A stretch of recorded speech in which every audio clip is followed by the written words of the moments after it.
Hi, this is an audio clip to demonstrate that you click on the audio link.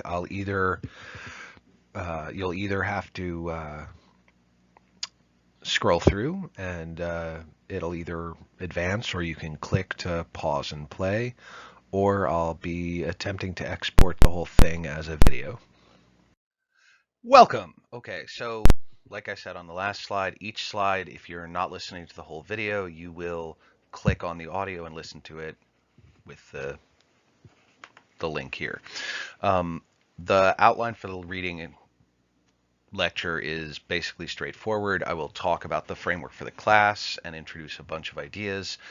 And then traditionally I've said it's good to keep these in mind when you did the reading, but I hadn't actually introduced them until after the reading. So now, one of the things I'll encourage you to do is maybe at least start this lecture before you complete the readings.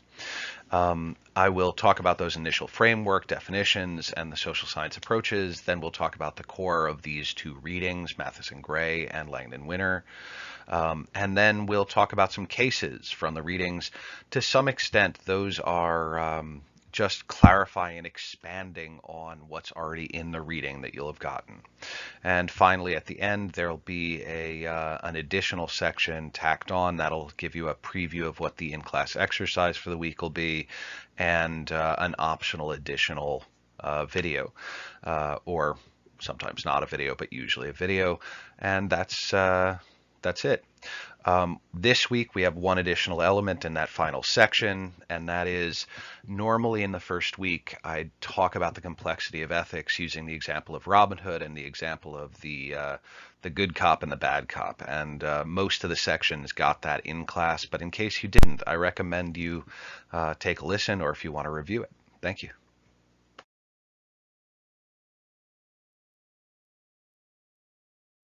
Okay, so this is an ugly slide and it's just a block of text. But I took a whole lot of slides out to try and shorten this because, among other things, this is a core of the class, but it's also something that we'll keep coming back to.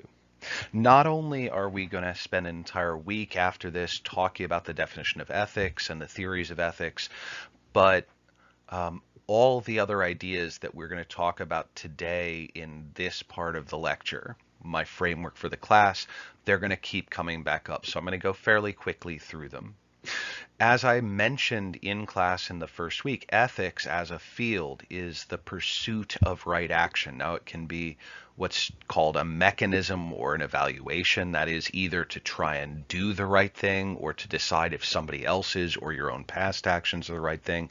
But whether you're talking about it as determinative, that is directing what to do, or evaluative, deciding if an action was the right action, ethics is always this effort, not necessarily to say that you should or shouldn't have done it all the time, because there are moments when it may be understandable or acceptable to do the wrong thing, but it is to distinguish between right and wrong actions, not in a general sense, because sometimes there are specific situations, contexts, types of moment that produce enough of a difference that something is right or wrong in a different way. And that's very different in the way we're often taught to think about morals. And instead of being ethics, morals are taken for granted, assumed, or culturally entrained. They're taught to you. Ideas about right or wrong, which in general are what's called universal beliefs. You either believe it's true or you don't believe it's true, and it says what the world is like. And that's a very different thing, because you may find that the action in one moment is a different kind of moment. To give somebody $1 and help them may be a good thing to do in one moment, not a good thing to do in another. And we will focus in much of this course on the specific kind of action that is decision making. That is, we should think about decision making as a kind of action in the same way other kinds of actions are also subject to ethical analysis. But particularly for professional ethics, that is, ethics within the actions according to a profession or actions in a work or a situation where you are expected to do it right, there's a greater flexibility around how you make decisions when it's a personal decision or when it's in a formal setting like a profession.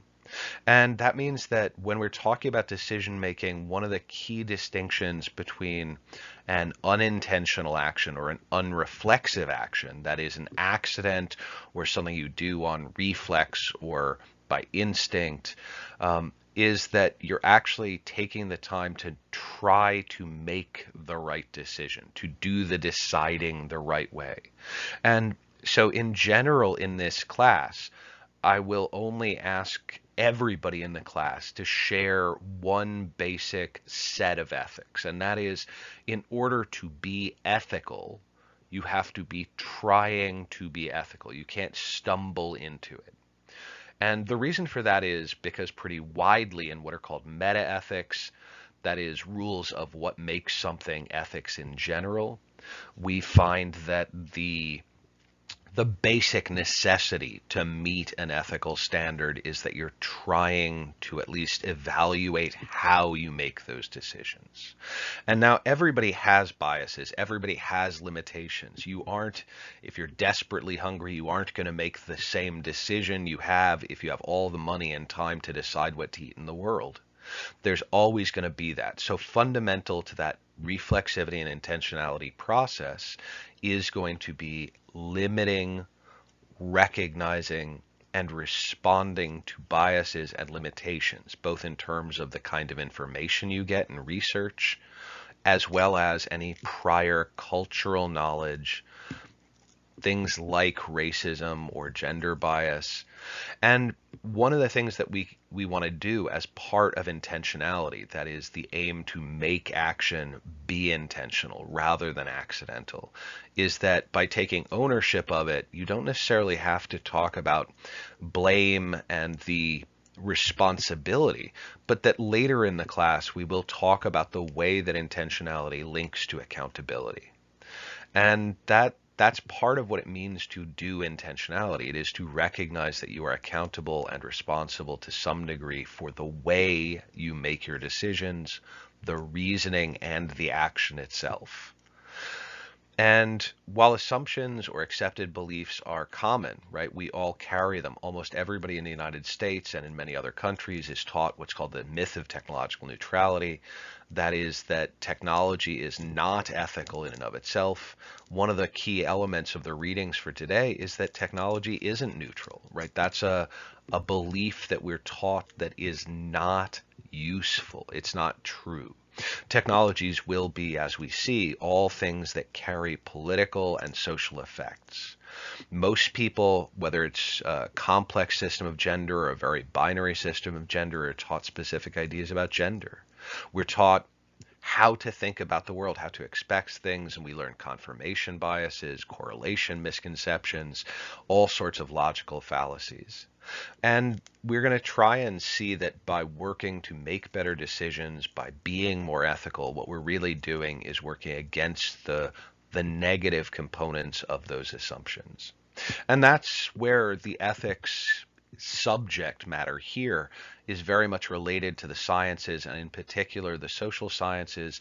Things like psychology and sociology are looking at how those large patterns of belief, patterns of thinking lead to different outcomes.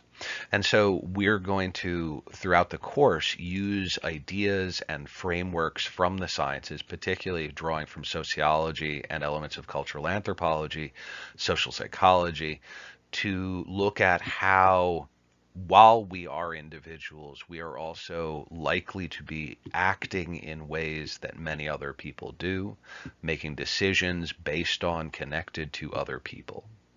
And that's part of what it means to be social. All human beings are social. That is, they are linked to, they're connected to other people, and being social is a good thing. It allows for the specialization of professions. If we weren't social, if we weren't part of a society, you couldn't have doctors. There would be no way for one person to spend years studying one thing to help others. We would all have to learn everything that we could in order to serve only ourselves. A society as a whole is a group who comprise a common body with mutual dependency. That is, everybody in the world to some degree is a part of a society. We all share a system that allows us to some degree to rely on each other. And the social is just that. It's the connection between all those people. Later in the semester, we'll talk about the commons. That is, that which can be owned, understood to belong to everybody as opposed to an individual. And we'll talk a little more about how social groups structure things. We'll also draw from the social sciences the idea of scales of analysis or levels of analysis, micro, macro, and meso. That is small scale or local, individual. Middle, macro is like a town rather than a city, or a country rather than a nation.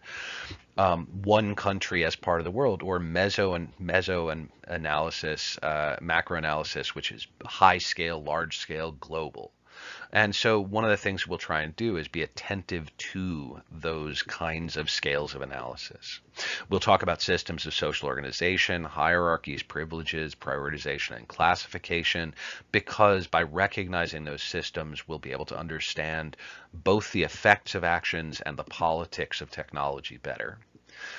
As we do that, we'll keep thinking about complexity in other ways. We'll, for example, see that in Langdon Winner, he'll refer to technoscience and technosocial. And that's because he says it's hard to divide up the technological and the social. The scale of analysis, dividing those would cause us to interpret things differently.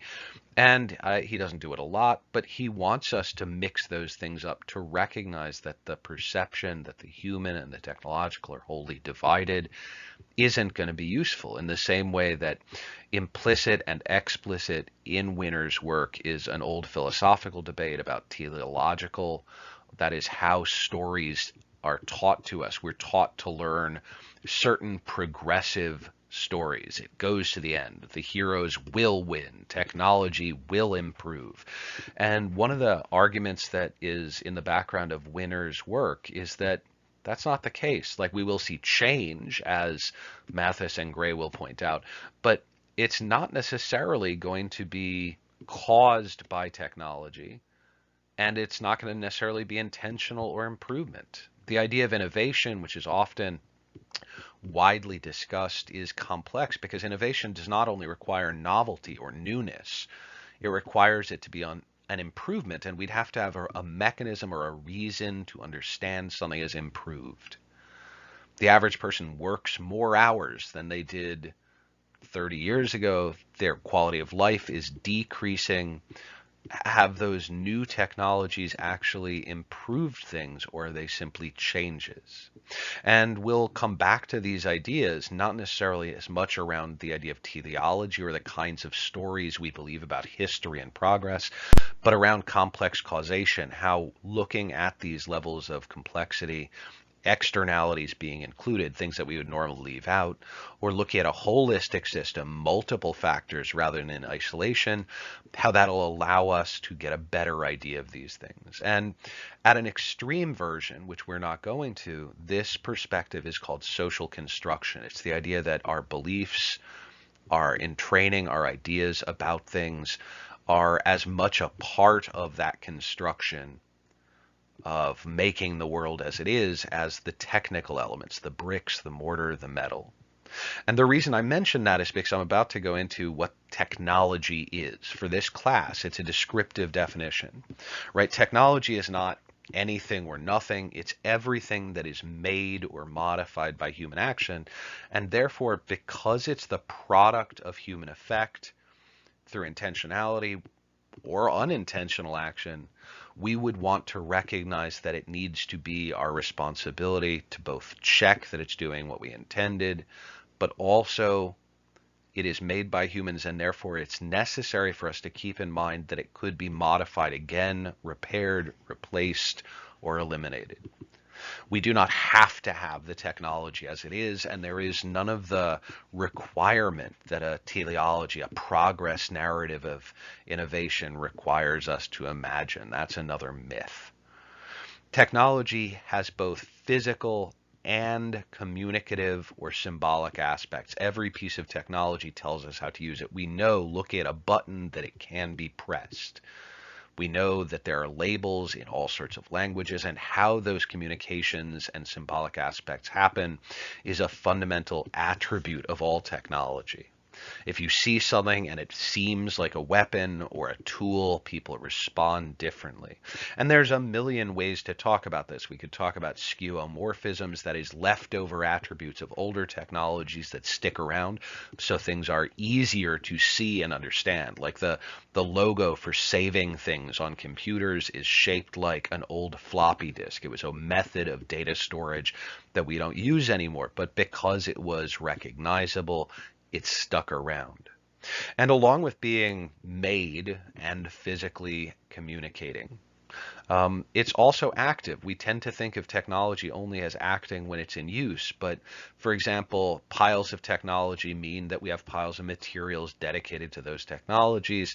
How it gives off gas, how it breaks down, how it involves itself in the world, even when it's not actively in use, it is active.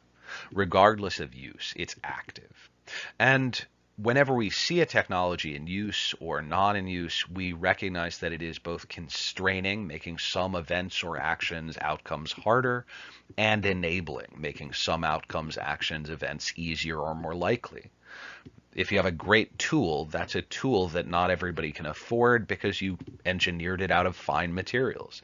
Sometimes, in fact, making something cheaper and easier makes it easier to get to, but it's not going to be as useful in some other circumstance. Different things constrained and enabled at the same time. And finally, one of the fundamental lessons that we're going to bring to both ethics and our understanding of technology is that both ethics and technology are context dependent. They're different in meaning, effect, and whole conception in different situations, times, and uses. All technology is socially embedded. That is to say, as part of those contexts, people, the effects on people, the relations with people, how people will understand, communicate with each other, and read and understand those technologies are part of it. And there is no such thing as a group of people who share everything in their ethics.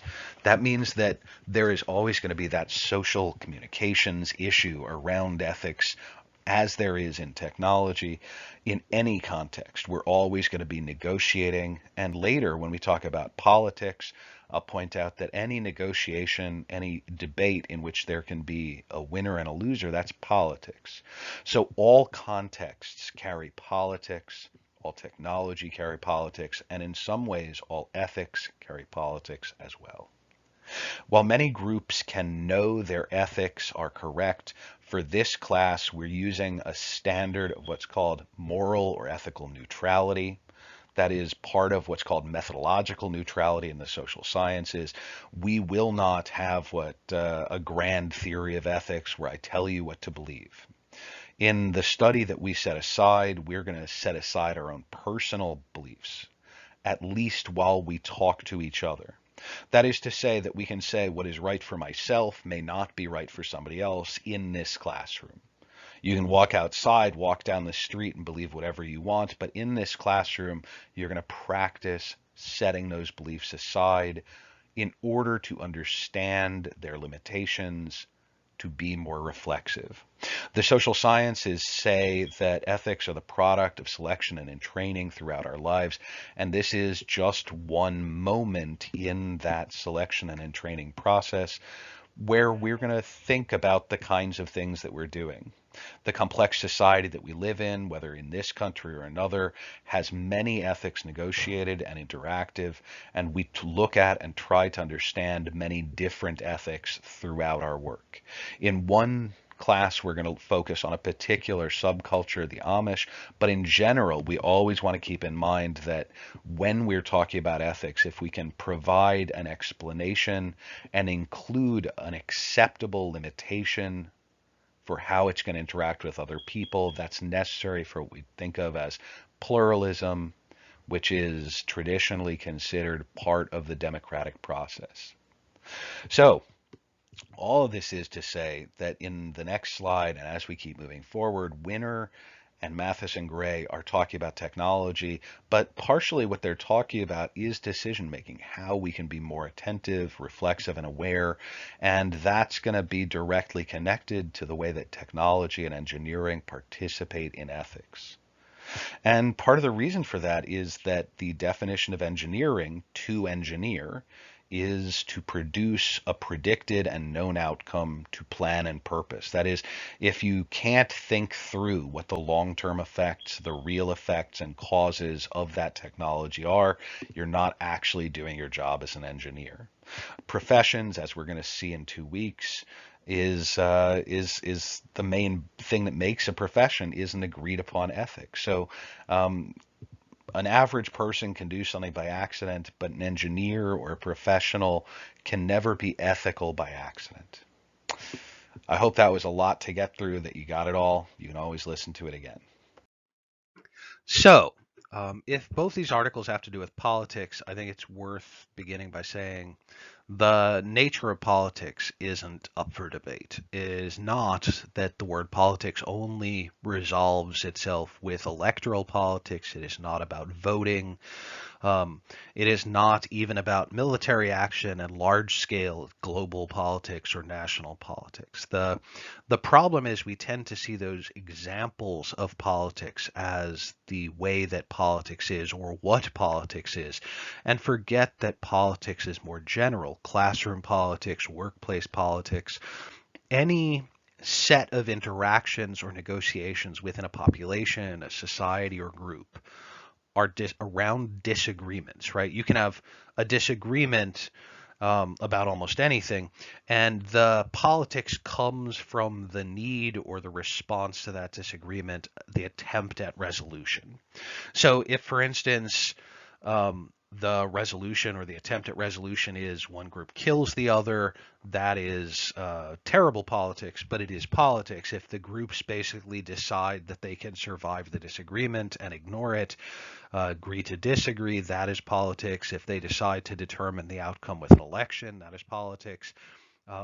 All attempts to resolve disagreement are politics. And in class, I mentioned that this comes from the word coming from the Greek term for the actions of a group, right? The assumption in the roots in philosophy and political philosophy and in fact technological philosophy is that these kinds of disagreements are a fundamental aspect of the negotiation, of the interaction of people in groups. There will always be politics.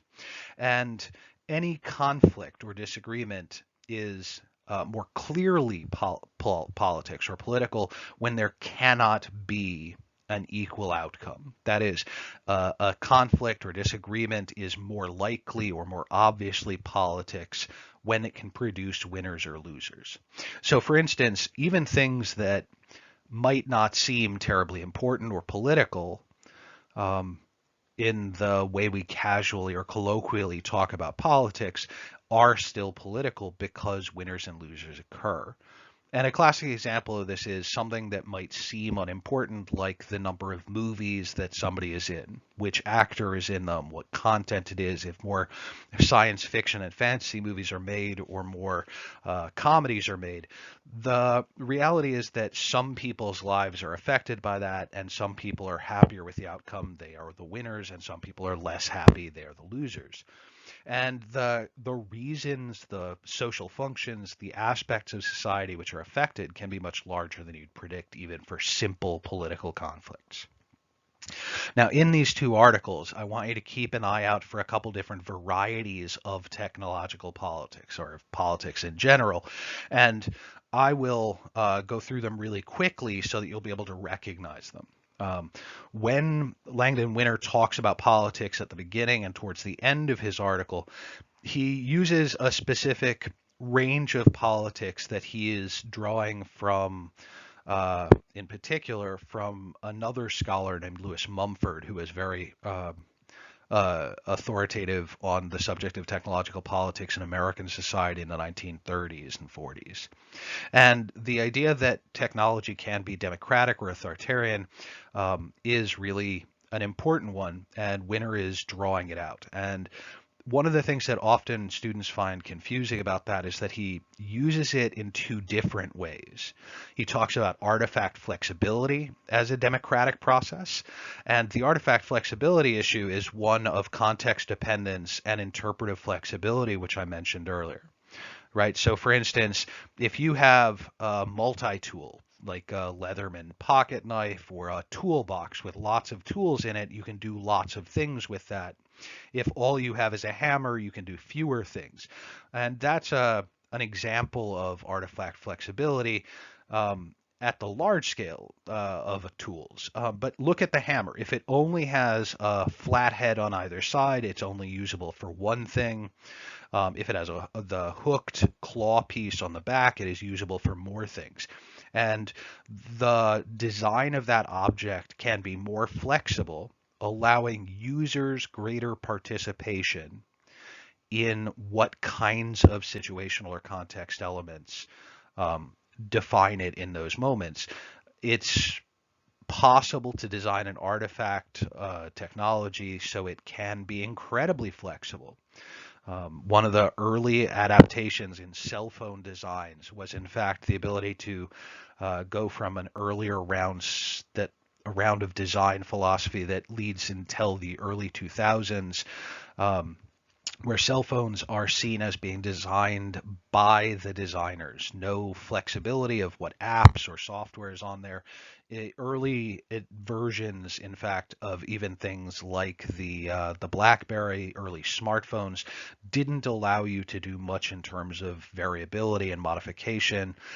As we saw a greater demand for and a greater availability of flexibility, a greater level of democracy of design in the technologies of cell phones, people found the people pressed and were able to get a much more flexible version of a cell phone. And even today, you get some pushback on that. For instance, the design of Apple iPhones are less flexible, less democratic. You have fewer choices as a user than the Android market, but because the structured market for apps and for modifications, for variations in Android phones is greater, some people actually prefer the more curated and carefully designed but more authoritarian design of the iPhone.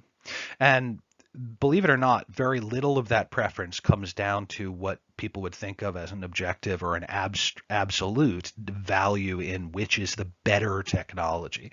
A huge part of what makes that determination is whether you appreciate the flexibility or not.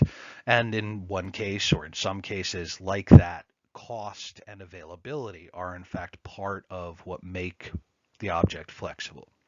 And so democratic technologies can at one level be those flexible objects that can be used or not used in different ways. Who gets to participate in that? Now, at the same time, that means that when we start looking at that flexibility, one part of it, one way to think about it is, can they be appropriated? Can they be used in unintended ways? How far from the design specifications that produce the functions, how far from those design specifications and functions can the uses be? And the other aspect of those is that if you're closing it off, if you're making it more fixed, more stable, less usable in various ways, it often means that the lifetime of the device or the ways to use it are for a shorter period of time or for a smaller context.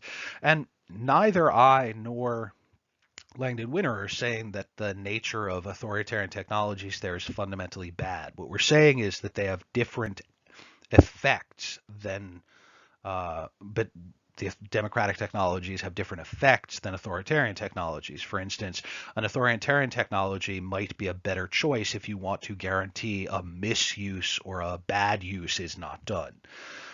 A silly example of this might be having a trigger lock or a safety catch on a weapon so that it can't misfire. It does slow down and change the way the gun or the weapon is used. It limits the user in some ways, but you are preventing a misuse by designing it. And the question that Langdon Winter wants us to pay attention to is, in which cases, in which contexts, and in what ways are the right people making those decisions?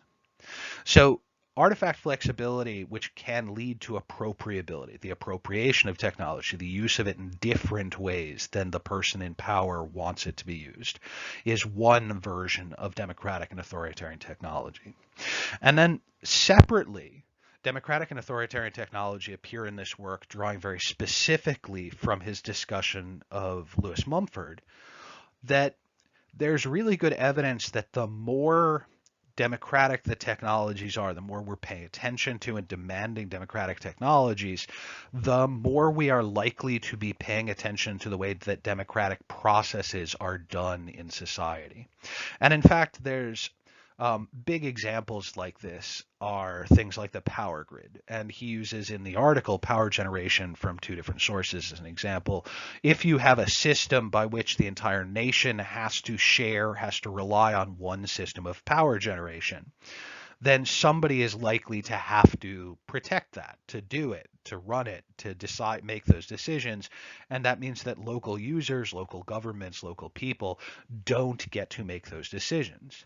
And in some cases, that authoritarian aspect may be acceptable, in others not. But again, he's saying we need to be able to pay attention to what the politics of that are.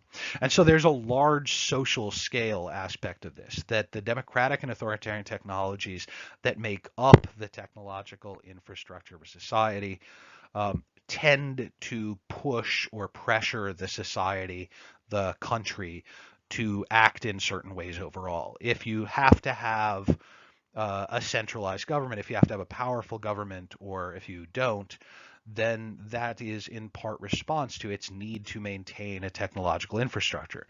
Before we had roadways, interstates, before we had all sorts of infrastructure in the United States, we didn't need a large federal government. Now we are reliant on telecommunications, on satellites, on phone lines, on power generation systems, on highways. All of those things require a centralized system of development and management. And that means that, for instance, we have to then accept, if we want those things, some degree of centralization and authoritarian power will be appropriate. The question is how much and in exchange for what. Um, in looking at the social scale effects of technological politics and in the way that Mathis and Gray in the other article talk about it, one of the central issues here is that we tend to ignore aggregate or cumulative effect. And aggregate and cumulative effects are when tiny little things that aren't important on their own pile up and become big things. And so the classic example of cumulative or aggregate effect is if you take a tiny bit of concrete and a tiny pebble and you put it someplace, it's nothing. But by adding more and more concrete and more pebbles, you can have a very strong building, a very strong object, a giant block that lasts and has a significant effect. And so in both articles, we're going to be looking for their argument that cumulative and aggregate effects, the adding up of small elements, is important. Now, both of them also suggest that because we tend not to pay attention to cumulative and additive or aggregate effects, we tend to ignore emergent properties. And in some ways, emergent properties are one of the harder things, whether you're talking about a physics or chemistry class or a social science class, to be able to observe, because they are the result of a thing. And so things like the availability of technologies increasing means that we then respond and act differently in other areas, not the technology themselves, right? So the more we have these technologies that are authoritarian and large scale, the more we, for instance, get comfortable with large scale technologies. That's an emergent property, and it requires both careful scientific observation, but also a certain degree of faith in those observations to recognize emergent politics. Um, Now, more than the more than Langdon Winter's article, the Matheson Gray is particularly concerned about unexpected or unintended politics. Um, Langdon Winter uses examples here where, in fact, the secondary, the emergent, the aggregate politics are often intended. They're predicted. So when he talks about the use of factory technologies to get rid of a union, that wasn't an accident. The guy didn't put in factory technologies to get rid of the union by accident. He did it intentionally.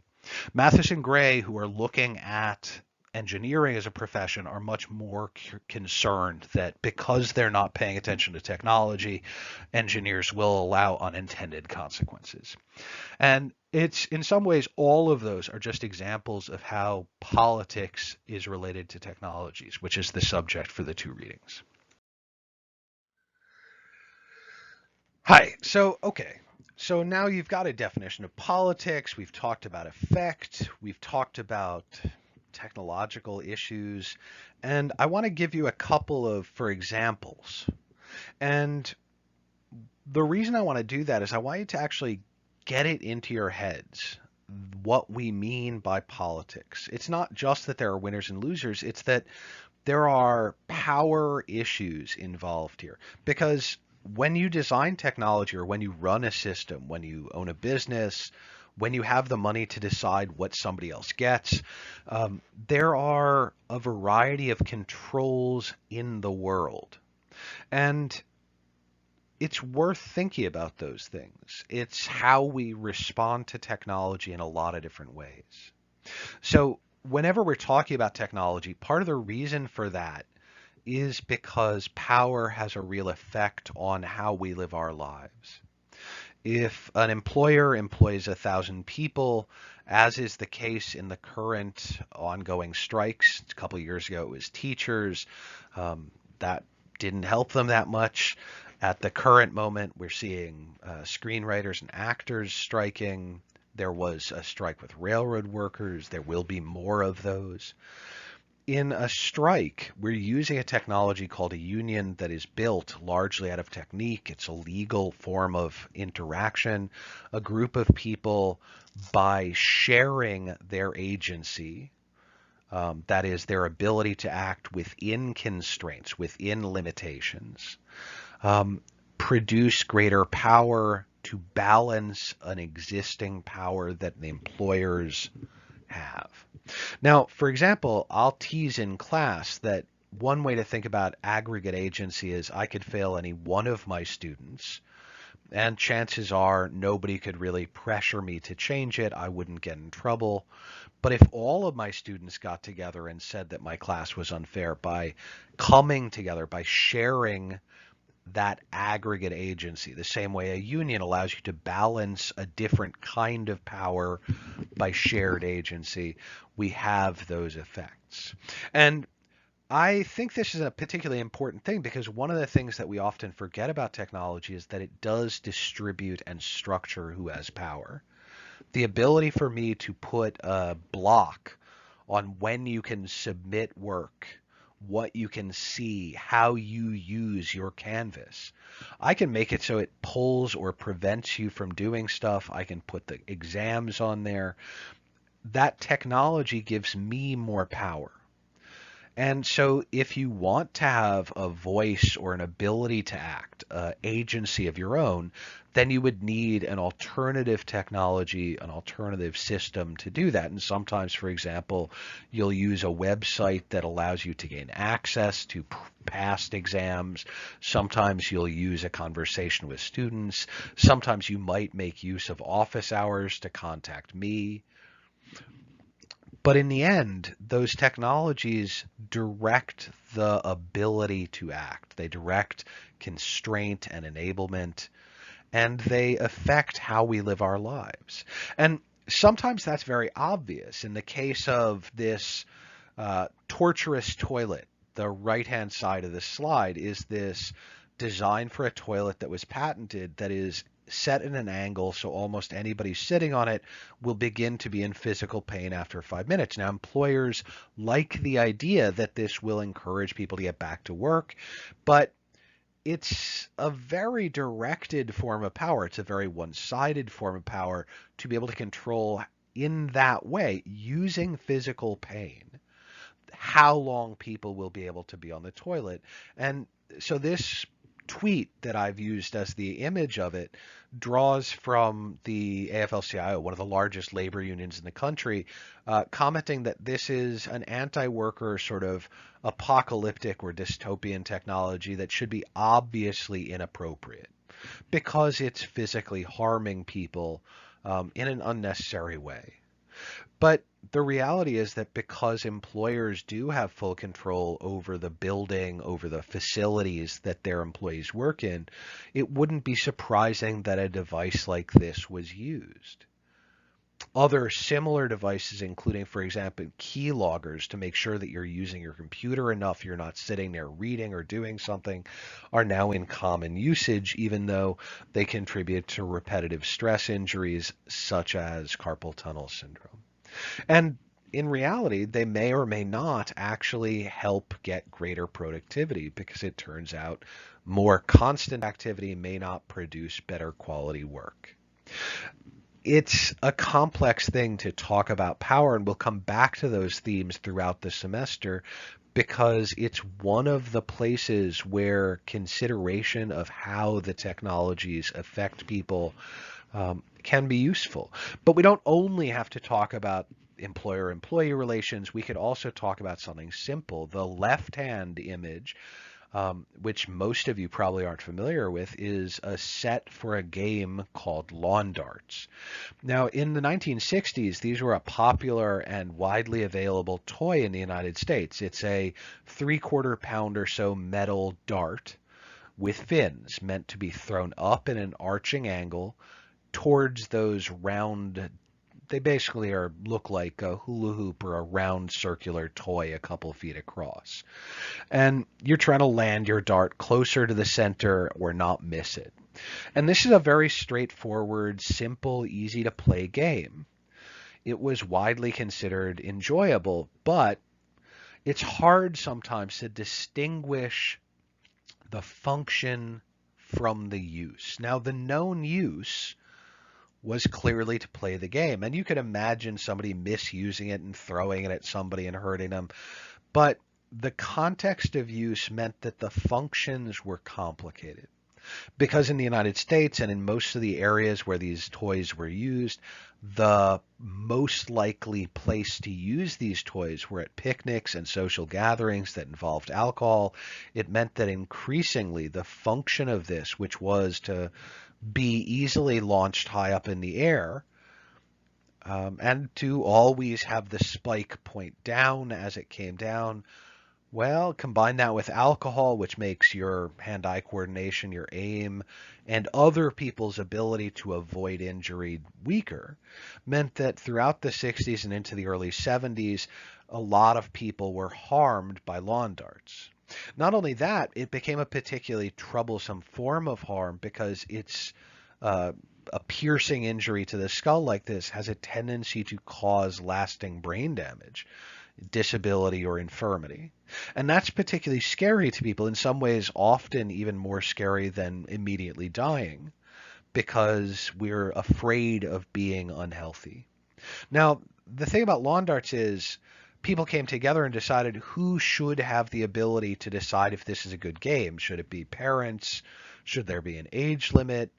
Should you be prevented from buying new ones? And in fact, in most places, most states banned them altogether. Now, in the last little more than a decade, they've been legalized in a number of states. I don't remember about New Jersey, but for example, Oregon and Washington State both made them legal, but they now come with very strong warnings about not using them drunk. And in some ways, they are in in fact, reintroducing those injuries. And when we look at a technology like this, where the inherent function of the device makes the people throwing it likely to harm somebody, we can look about how that directs risk, how it shapes who is likely to be harmed. And we can have a real discussion about something as silly as this technology is, that lets us see that the complex aggregate effects of this device can be evaluated. Are they the good effects? Are they bad effects? Is this a good technology or a bad technology? But you can't get away from the fact that the danger involved in this technology um, is inbuilt. The same way you might say that any weapon, such as a firearm or a knife, has an inbuilt risk to it. And that's not to say that we want to ban anything that which has a risk. It's to say that we have to have a real discussion about what the politics are. Later in the semester, as we talk about power and agency again, we will come to talk also about the idea of, well, when we're doing this, we're building the world that we live in. We build a tool, a toy, a toilet, that shapes what people's lives are going to be like. And there's a silly example of this, or a good example of this, is the idea of walls. We build walls to prevent people from going places. Now, those walls can have big symbolic meanings, like the wall that President Trump insisted he would build. It could have less symbolic meanings. This simple little wall divides my office from my neighbor's office here on campus and means that I don't have to listen to his weird experimental music or his wonderful, exciting electronic music. It just prevents that communication of noise. Now, at the same time, different walls have different effects. And there's a classic example of this, that if the goal is, for example, to provide equal effect, then you design a wall a certain way. If you want to make sure that everybody has the same experience, you make sure that the wall is the same place for everybody. But we might be able to move greater, politics. We might move an improved version of that by looking at equity. That is, rather than looking for equal effect, we look for fairness of outcome. So, for instance, it's often the case that in looking at equity, we don't want to give the exact same thing to everybody, because context-dependent issues mean that not everybody needs the same thing. A 6'5" person can see over a fence. A 3-foot person can't. And so designing so that you have the kinds of effects that you want, that creates a different kind of world. And if we think about power, agency, constraint, and enablement in those ways, it gives us more options in producing the world that we're building with technology. In looking at the Matheson Gray or the Winner article, we want to be adding a bit of complexity, more levels of attention to the idea of effect. And in fact, one of the classic issues that comes up around technology is trying to identify the difference between, for example, function and use. If something is designed to be used a certain way, if it's designed so that it has an attribute or an element of its design is a certain way, that's a function. So for instance, if a flashlight is very heavy, it's possible that the designer never thought of it as a weapon, but because it's a metal object that's heavy, the function of being a club, a weapon, is built into it.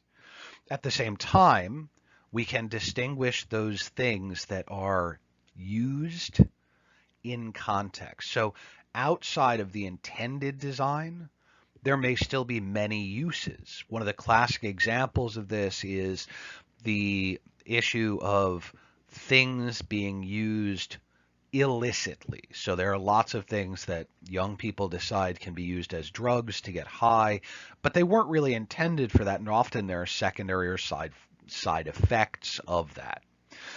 Similarly, you might notice that your cell phone does certain things you don't like, and many of those are uses or functions for somebody else, right? We don't want to get junk mail calls and junk mail text messages on our phone. Is it a function? Would you say that unwanted messages are a function? Well, sort of.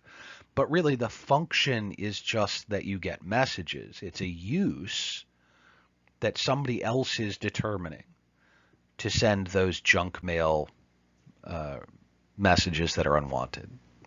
And that distinction between direct effect being a function or a use can be quite different from what Langdon Winner wants us to be paying attention to in the form of inbuilt or innate politics.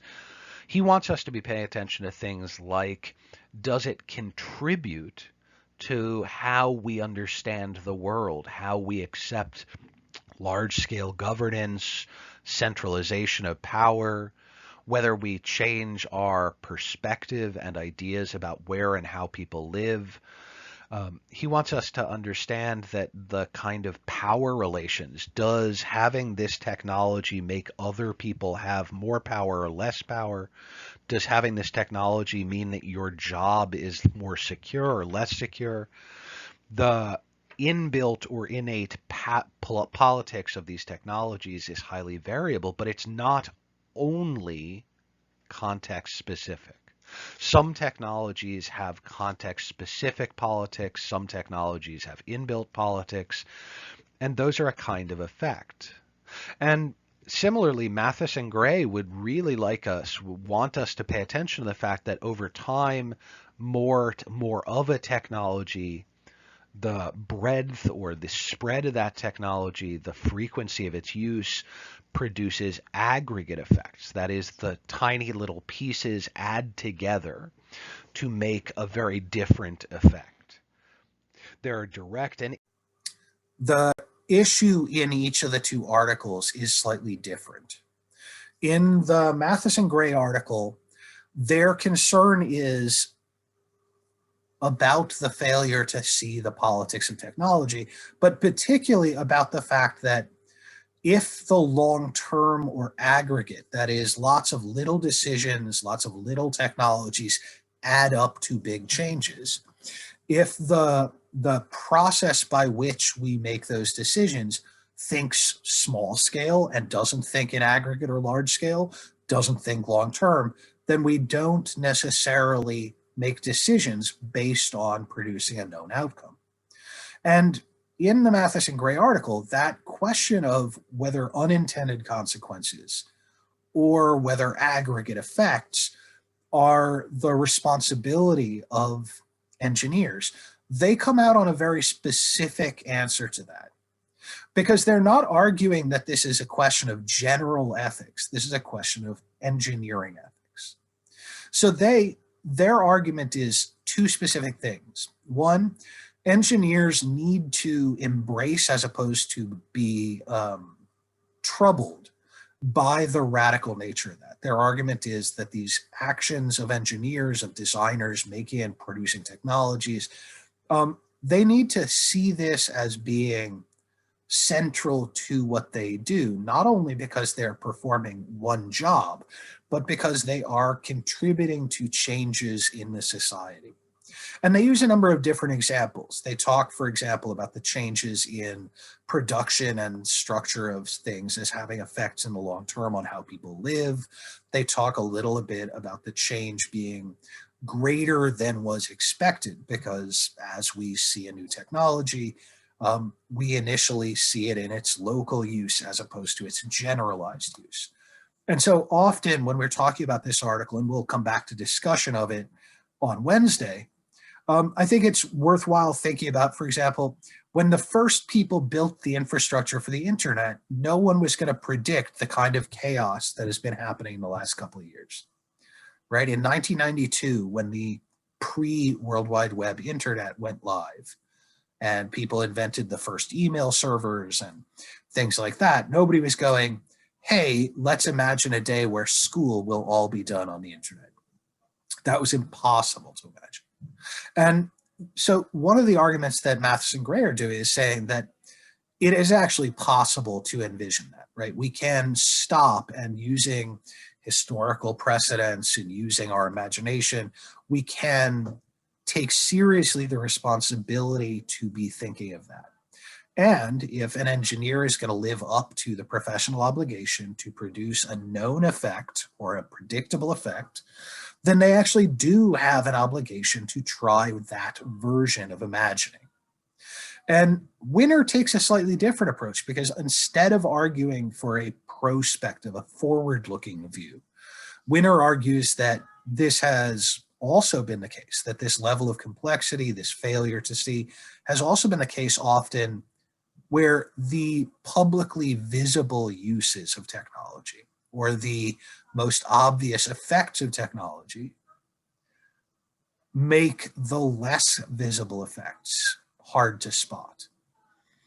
And while his most famous example in Winner is the use of these bridges to talk about, while the bridges were clearly designed to allow traffic to pass over the expressway, the attention on that aspect, on that enablement, on that making things easier in one aspect, makes it hard to see that it also produces other effects, including constraints, limitations. And in the case of the bridges, that limitation was on saying he wanted to create a different kind of space out on Long Island, out in the suburbs, that would not be used by the same people, and that meant preventing bus travel. Those multiple effects take in the form of both enablement and constraint, that is, making some things easier and some things harder, are a fundamental example of what he says are politics, because different people will be affected more by some kinds of enablement and some kinds of constraint.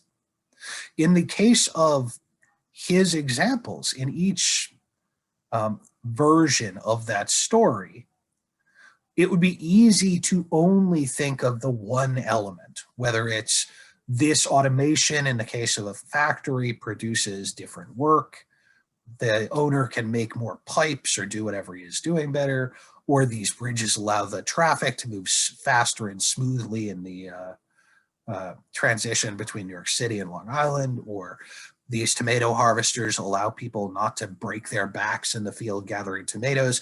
It's easy to see that one effect. But by only looking at one effect of a technology, we're actually missing a huge amount of each of these stories. The specific effects that he looks at in each case are also contributing to a larger argument about the ethics of how to run a society. Because his argument is that, along with other more specific or localized politics, technologies have tendencies that are ethical or political. Some technologies are going to be producing more options for people, and some technologies produce fewer options for people. In fact, in some cases, the entire purpose of a technology is to narrow down or limit your options. And we can see that at big scale examples, like once you have a political party in a country, it means that independent people have a harder time running for office. And that's the intention of that politics. That's the intention of that technology. A political party concentrates political power. The purpose is to make the streamlined efficiency of your political process. The same thing is true for a car. If you put a device on a car to limit the maximum speed, it is not an accident, right? You're putting it on there to produce fewer options. And he said, in some cases, this limitation of user flexibility is very obvious. But in a lot of cases, because we're looking at those single primary or obvious aspects of technology, we miss the details of where and how decision-making is made by a technology. And in the essence of that politics that he's saying is inbuilt to the technology, the reality of that is that it is ethical, right? Once the technology is sitting there, it makes people able to make decisions, it makes people unable to make decisions. And because everybody's decision-making is at core an ethical process, It means that there's no way to separate the presence, or in fact the absence of a technology, from kinds of ethics and kinds of decision making. Right? We may approve or disapprove of those effects, but there's not going to be a way to just say that, no, this is neutral. There are no neutral technologies. Sometimes I ask you guys in the class, I say, please give me an example of a neutral technology and I'll be able to tell you what it is. But the reality is that most of the time you pick examples that are not terribly interesting to hear about, even though it's always possible to do. Crosswalks are political, right?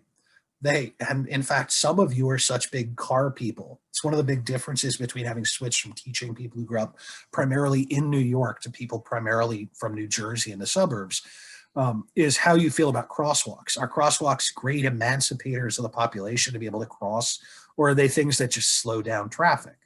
Are stoplights and stop signs good technologies or bad technologies?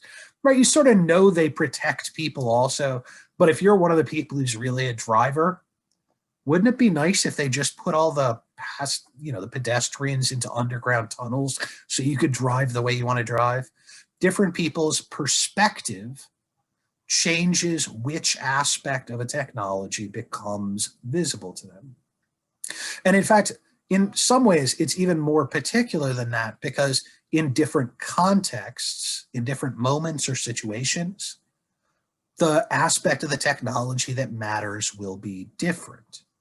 If you're driving around at 3 a.m, do you care about crosswalks? Nobody's going to be walking through them. Now, you probably still care about stoplights because you're worried about getting a ticket, but you're not going to worry about crossing through a crosswalk if there's nobody there.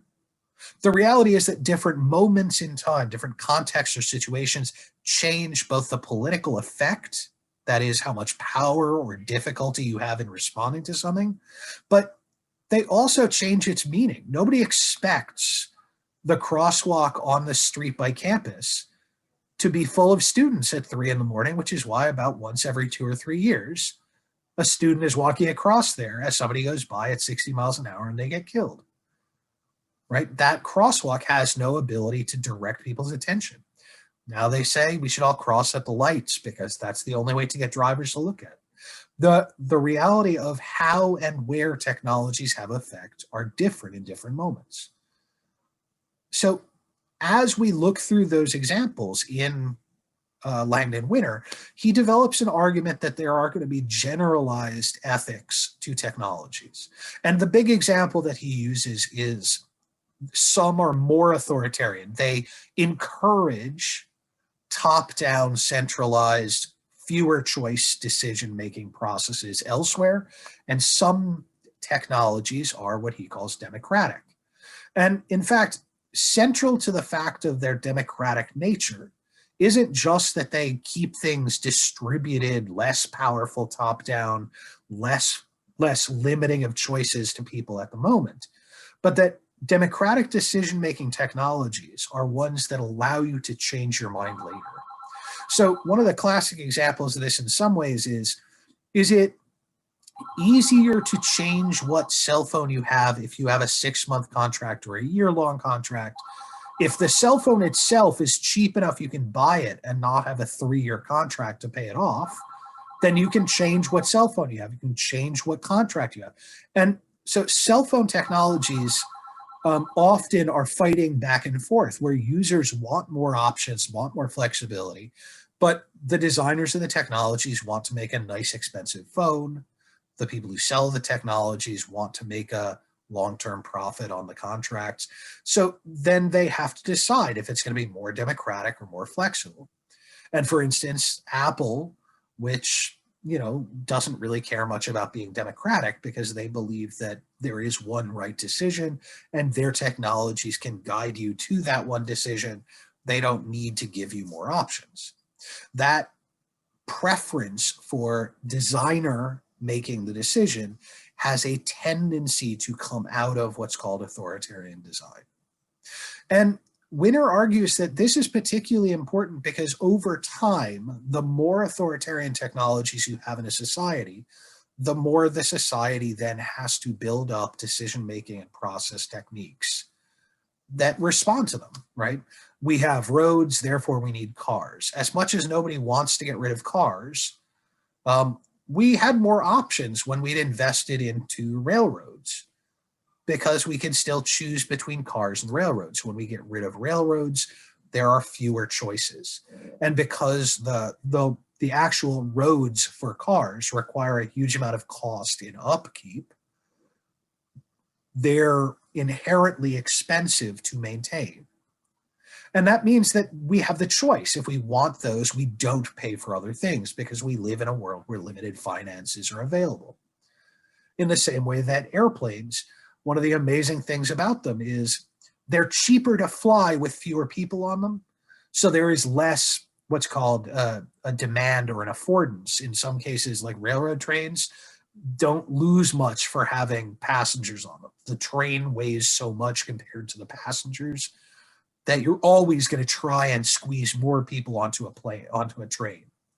But one of the weird things about airplanes is because it's so expensive every ounce you fly, there are mixed things. You could design airplanes that are cheaper to fly where you don't have to squeeze more and more people in. Instead, they choose to design airplanes which are going to be packed with more and more people, where people have fewer and fewer options in more authoritarian ways.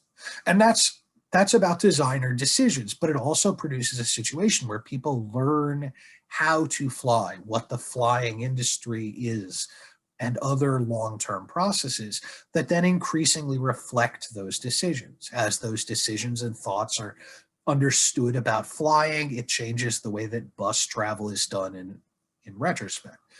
And so the processes that Langdon Winter is writing about here, about politics of technology, about how technologies take on decision making after they're built and put into the world, are the mechanisms that, when they're done all piled up, lots of little decisions together, that Mathis and Gray are arguing make huge changes in the world that we often are doing unintentionally, right? Individually, you may think of, for instance, the transition away from an agricultural economy.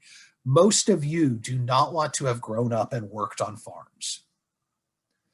But the reality is that the changes since 1900 that mean that you do not have to grow up and work on farms also change other things.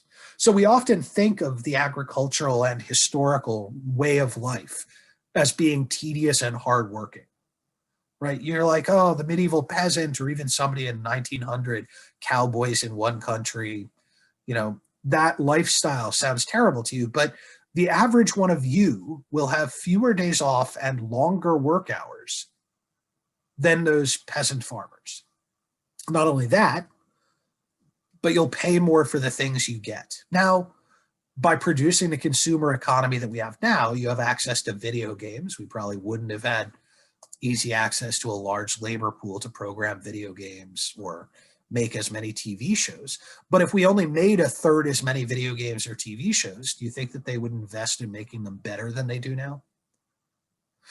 It's always a trade-off. And the point isn't to say that every outcome of the last 100 years is bad, but that by not making those decisions intentionally, engineers have denied people the possibility of deciding what the outcome would look like if it was the best possible outcome.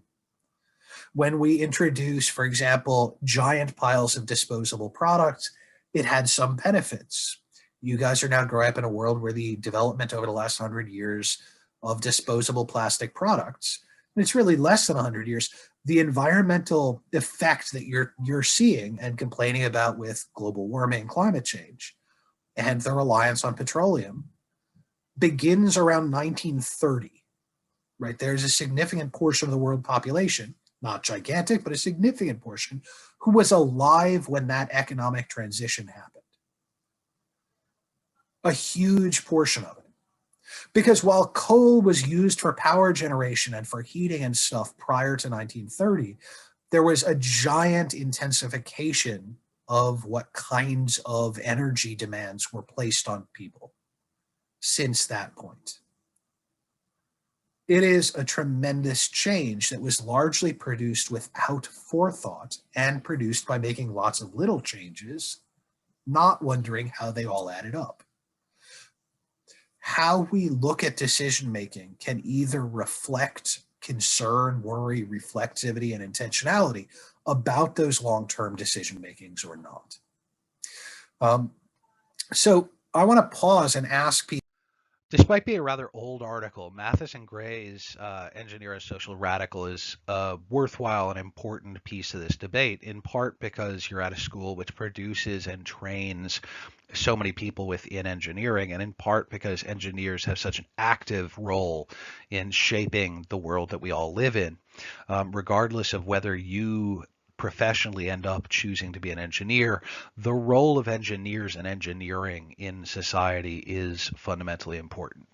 And Mathis and Gray, who actually were trained in engineering, come to this article after looking at the role that technology plays in the United States, especially, but in the world over the course of the 20th century. The article is old. It's from the 1960s to 70s in one version and then a rewrite. And we're reading it almost 50 years later, but that doesn't make the arguments less valid. In fact, scientifically speaking, longitudinal study, right, if over time an argument maintains its veracity, it actually is additional evidence. So when they talk about the expansion following World War I and World War II of individualization and consumer culture, of changes that system of changes then have emergent changes into how families are considered, how technology participates in changing the way that we live. Their argument is that those are ongoing, and we should be able to see them, and we do see them in our society today. And so they have this nice argument that unintended consequences are often the result of engineers denying the political effects of their engineering, that they focus on specific individual and isolable local problems. Build to resolve or respond to those things, and then forget that those problems exist in a larger context. The argument that they make is to integrate technology with social systems effectively, because all technology are used by people. Those people are part of. We are all part of social systems. We have to interact. No person is entirely undependent, no longer dependent. We're all dependent on other people and the organization of people. The way we interact is that social system. That the technology within social systems effectively is a matter of responsible action, right? That we, as a technological user, as an engineer especially, pay attention to the way that social systems are affected, constrained, enabled, directed, emergent in response to technology is fundamentally important. I had a problem recording this the first time, so I'm going to go through it a little faster. Technological arrangements, that is the way that technologies fit together within context dependency, within flexible interpretation. Technological arrangements, or the way that technologies participate in their context, are the focus for Langdon Winter. And that's about how much like Mathis and Gray, the ongoing and significant effects of technologies within society, within social contexts, have both direct intended and unintended effects, but it also is about the fact that we tend to ignore that politics. We tend to see one aspect or another. And the enablement and constraint that technology has tends to be more visible to us when we are on the it is a bad thing side, when you're the loser in the politics. Now, in the cases that he's talking about, there's a variety of different things, and we'll talk about one or two of those in the lecture, and we'll talk about them more in class. But the thing that I always like to point out is that even for something that seems neutral, even for something that we may like, there are often secondary effects or aggregate effects or emergent effects that are significant and which we would then want to choose to think about whether those effects, those constraints and enablements are appropriate, are flexible enough, are the right kind of things. And usually I use the example of ATMs. Everybody likes ATMs. Nobody wants to wait in line at the bank. It's good technology. It's convenient, except the effects in context of ATMs are more complicated. From the 1900s, with the advent of modern banking being organized with tellers that we would recognize, up until the 1970s, there's an important aspect that is almost always left out when we talk about ATMs, which is the people doing that role were expected to know their communities. They were expected, the local bank was expected to know who the people were that you could trust to cash a check, where people worked, things like that. It was part of the service that bank tellers were asked to do. And because they were expected to know about the local communities, banks tended to hire people from local communities. And that meant that in poor and middle class, working class areas, bank teller turned out to be, for more than 100 years, one of the best upward mobility jobs there were, because once you were in the bank, you were considered a bank employee. You were offered potential education options, potential for advancement. People really did go from being a teller to being a bank manager to being in finance jobs in other parts of the bank. And the effect on that was to distribute opportunity in really valuable ways.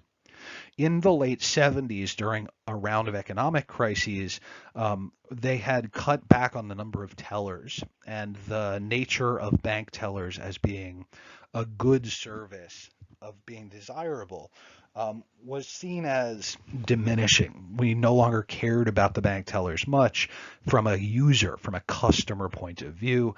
And during the 80s, with automated teller machines coming in, it was seen as a particularly beneficial advantage. Now, it's actually a conflict between the function that was worried about, right? People wanted better service, though the service had diminished, not because we didn't want human tellers, but because banks, seeing a financial crisis, had understaffed. And rather than paying more to bring more tellers in to provide more service, they began to invest in automatic teller machines. The automatic teller machines were considered a wide success and wildly took off. They are far more common now. But one of the things that happened is even the bank tellers who are still employed are now seen as being more connected symbolically. That aspect of communication that technologies have, the parity or the comparison between the automatic teller machines and the tellers meant that the tellers who worked at the bank are no longer really seen as bank employees. They're seen as a different category. And that means that over time, between the 1980s and today, it becomes much less common for banks to provide improvements, educational resources, and advancement to tellers.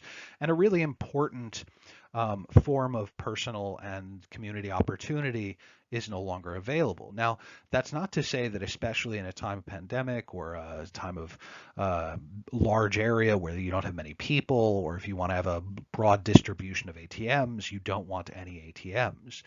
But it does mean that in thinking about where and how to use ATMs in what ways, you do probably want to remember that there are other options. And in fact, the convenience and appropriateness of ATMs is dependent on how they're used. It is not a purely obvious thing. The nature of banks produces the uses and responses in certain ways. The ways that consumers are living their lives around them produces and changes the situational interpretations. And all of that becomes a complex situation of politics that you may want to ignore some of the time, but if you're in the position where you're making some sort of decision, it is the only way to make good decision with full knowledge would be to recognize those systems of politics.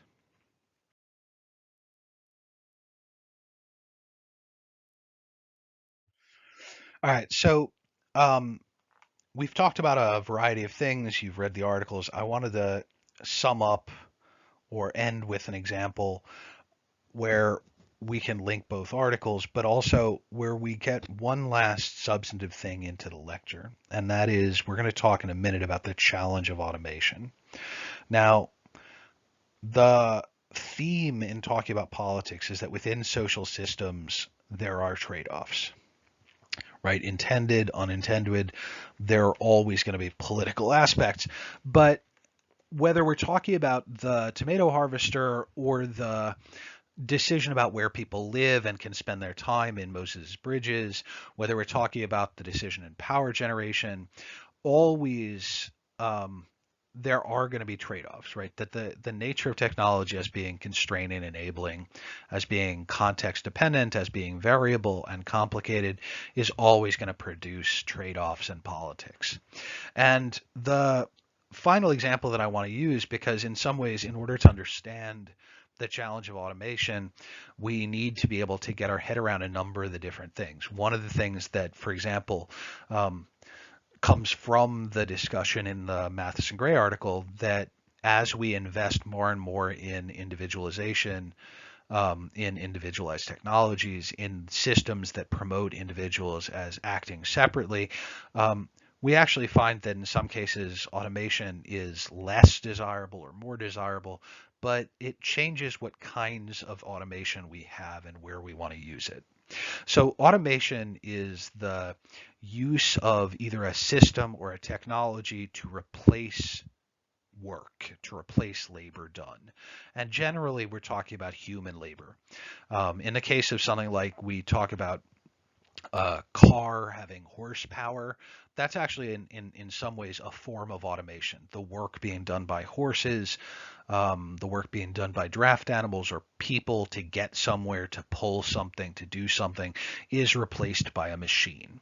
And so all forms of automation literally is the replication or the substitution of mechanical work for a previously existing kind of work, usually human labor.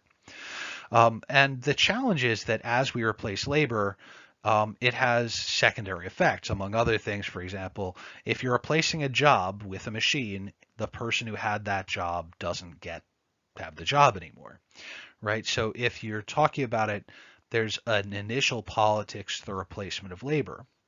Secondarily, as we saw in the example of the McCormick steel factory, the pipe bending factory, once you own those machines, it concentrates wealth and power. And when we talk in class, we may go into the details of that. In the example in McCormick, the issue is that prior to the automation, individual workers were seen as skilled, and they had the ability to ask for more pay. They had certain ability to both take pride in, but also to get the benefits of their work.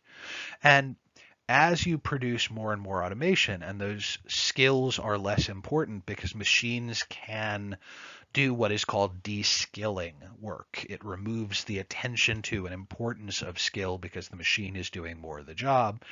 It means that the owner of the machine picks up and keeps the vast majority of that wealth, of that ability to make money. And so, for instance, we may think of factories and workshops as going back to the 1670s, 1700, early portion of this real rapid increase of the industrialization process that leads to factory work and our system of production now.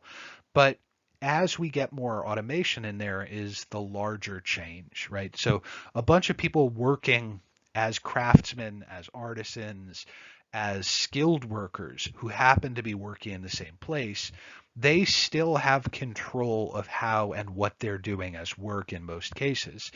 It's 100 years later that the factories start using machines so that the workers don't have to be skilled labor, and they take and concentrate the value of that work, that we start seeing real changes. And so regardless of, we can talk more about the details of this in class if you want, regardless of the situation, automation of any sort will always have a tendency to concentrate wealth.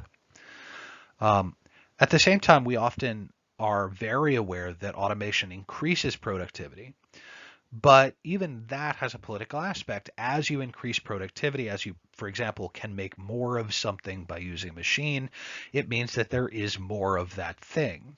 Now that makes it less selective. It makes the resource demands more. We make more cars. We need more steel. We make more pollution. Whenever we're talking about these aspects, we're not just saying that it's a true thing, but that different members or groups in our society can see them differently and it becomes political. So as the automation, as the robot or as the machine, as the car replaces work, it concentrates wealth, and the increase of productivity is in itself political. So as it replaces the prior form of work, it decreases visibility and flexibility of decision making. The machine itself is seen as doing something, but the design of the machine had decisions in it. So while it's doing all these political things, while it's replacing labor, while it's concentrating wealth, while it's increasing productivity, while it's replacing labor, it's also making it harder for us to notice that. And that's, again, not necessarily to say that we don't want the automation, not that we don't think it's beneficial, but that if we're going to make a scientifically and rationally serious evaluation of the technology, we have to be able to look past that barrier and see how the object stabilizes the system, how it modifies and standardizes results, how it has positive and negative outcomes. And I think the challenge of automation is one of those great examples that we can use to talk about themes in these things. One of the reasons we needed so much automation was the rise of individualism. When people were living more communally, more in large families, more shared life experiences, it was actually easier to share objects also. And as we choose to live more separated, as families are more divided, as we are more mobile, we actually then have to have more objects, more things that are individual, and it tends to push for a demand for productivity. So how we live, as that changes, pushes us to make some technological choices. I think this will be one of the things that we want to talk about in class. I think the challenge of automation, sometimes called the problem of automation, when you're being a little more critical, that is one of the examples that's worth it. So hopefully you'll take a minute and think about how the readings link up. All right, so I'm hoping that this records. This is the not the most famous case. We'll actually talk about this one first, but I wanted to draw your attention to the tomato harvester because I think it's actually one of the clearer examples of where the negotiation of politics works, that the tomato harvester was seen as a solution to a specific problem, that of the difficulty and labor-intensive nature of picking tomatoes. The problem was then responded to by a form of automation. The machines were able to do the work that the tomato pickers did much faster, theoretically much easier. In doing so, they damaged some of the tomatoes, and that meant that, for example, the pressure was on to use them more because you needed more tomatoes. It also meant that if you were going to use the technology, you were then had an incentive to use a different kind of tomato. So one of the things that we sometimes talk about more is that as the people who made the original device had sold it, it was not an intended reason to have the tomato production in the United States largely turn into what's called a monoculture, where everybody uses one kind of tomato. But as modern tomato pickers were becoming popular, they gave an economic advantage to the large farms, and those farms that grew the tomatoes that didn't bruise, where fewer of the tomatoes were damaged in using the automated harvester, then had an even greater advantage. And that meant that people saw the technological aspects available and ended up doing things certain ways. And one of the things that's particularly important about this is that's not because the technology pushed it. It's not an example of technological determinism. It's the social system, right? The economic system, the demands, the way that ownership of farms was done, the pressure to move away from high intensity labor, right? Using lots of people to pick stuff, all sorts of demands that had very little to do with the specifics of the technology participated in producing a certain kind of outcome. One that means that tomatoes don't taste as good as they could potentially. The most famous part of Langdon's article from Do Artifacts Have Politics is the analysis of Robert Moses Bridges. And I expect all of you to have done thorough enough reading that you know what I'm talking about. But the question of whether the bridges can maintain and be racist has been fought over for quite a number of years now. And in fact, I want you to understand that these represent a good example of what we're talking about or what we're seeing in the news when people are talking about structural biases, right? That the ongoing effect of the bridges is far more complicated than one might initially think. While at the time of their construction, they were a barrier to African Americans in particular, but poor people in general moving to and using the beaches, the resources on Long Island. That initial design has actually had long-term impact. So even after, in fact, somebody did figure out how to make a shorter bus that can go under these bridges, the bridges mean big trucks don't deliver to Long Island. Prices for household goods and food are higher, and they still contribute to a system by which Long Island is whiter than an equivalent place would be without the impact of those bridges. And this is not to get into a long argument about whether or not you need to have 100% equivalency or equality of opportunity across the board in a society.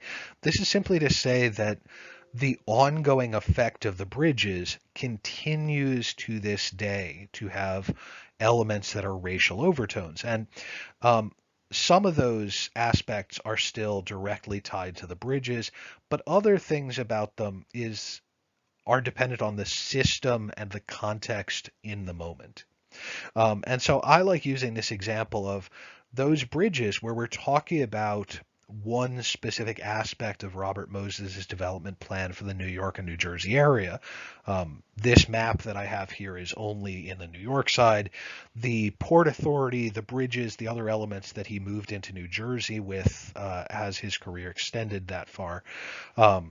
All of you in Newark have been affected both by his impact and also by the impact of people he taught how to do city development. But the impact there, we often see very specific elements in that. So we cannot entirely remove the racism of Robert Moses Bridges from context, because when we argue, for instance, about the intention to block buses, where to say that those expressways, the roads out to Long Island, that these bridges were intended to block big trucks and buses on. The person who did that, the system that produced those bridges, that made that an acceptable choice at the time, that also was a system that said, for instance, we can just bulldoze people's houses. And where, if we look at the context at the time, the places where houses tended to be bulldozed were poor people and predominantly dark-skinned people of color. That not only reinforces the question and the answer that Robert Moses and his bridges were both racist, but also suggests that as we were making choices that have long-term impacts on how a city, a country is organized, it will have different effects. So for instance, the piece of the Bronx that was destroyed to make room for the Cross Bronx Expressway actually did not just erase housing for people, but when planning where it was, it produced a long-lasting priority. Where those highways are, it said, in fact, the convenience to the suburbs the convenience to places outside the city to travel into the city is more important than the people living in these areas. And to until today, we still see a large scale prioritization of suburbs over certain inner city areas. And that's not going away because you change who has access to roads, because we still find a prioritization. And some of those suburbs are now much more diverse. They're less white. Some of those suburbs are just as white as they were in the 1930s and 40s as the suburbs were being developed. But we still can find those material traces as producing ongoing social effects. And so we'll talk more in class about the Robert Moses Bridge case.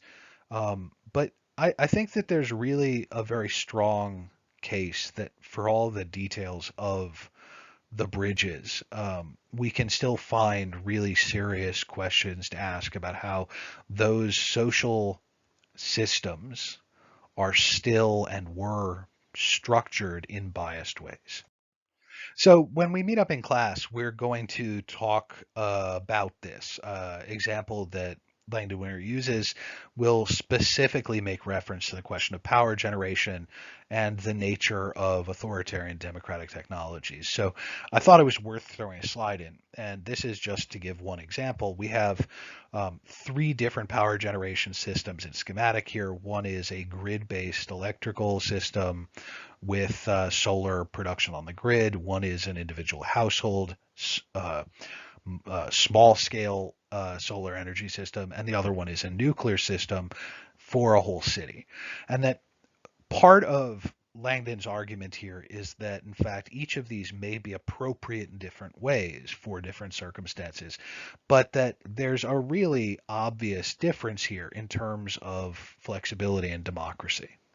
Right. So remember that democratic technologies are both encouraging, enabling of certain kinds of governance. So, for instance, the fact that the ongoing decision making is still flexible means that we can change our mind later, but it also means that the demands on the system of governing that technology, of making those decisions, allows for more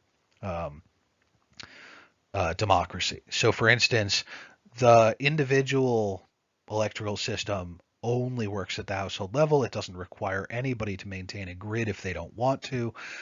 In the case of the grid that this example, you're selling some electricity produced at your household to the grid, and if there's not enough sun, you can rely on it, therefore having more choices and some level of decision making done at the household level, some at the larger level. In a solar grid system, the materials used allow for ongoing changes in decision making, but the decisions are largely made at the level of the grid. You might choose not to be on the house grid. Your house may choose not to be on the grid, but then you don't have power. But because the solar system doesn't have significant environmental impacts, it's much easier to build and maintain. You have more decisions over time that you can change your mind about.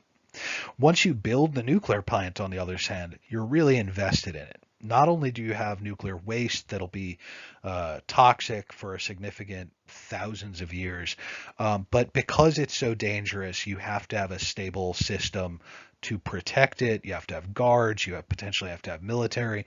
You have to have a set of ongoing investments in that. You cannot say it just no longer useful because you're committed to it. And the argument there is that that is a form of authoritarianism invested in the machine itself, but also by having reinforced the ongoing need for that system, you no longer have the flexibility to determine the system of governance. You're now reinforcing authoritarian or centralized government.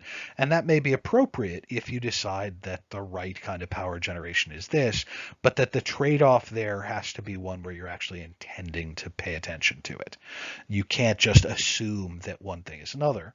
Similarly, because the nuclear power station is centralized, it may be easier or cheaper or in other ways better, um, depending on which element of the context, element of the situation you're using to evaluate. That evaluation is and will be context dependent. So Mathis and Gray use a number of different examples, but I want you to pay particular attention to when they're talking about the effect of individualization and individualism and the change in family form. Among other things, because for many of you, if you actually think about things in your own experience in your lives, this is one of the places where it can be visible. And they go through the story of how, in the specific context of the United States, um, the changes in technology and production capacity, the changes in the politics of technology, participate in changing what material and technical objects, what artifacts are expected by individuals.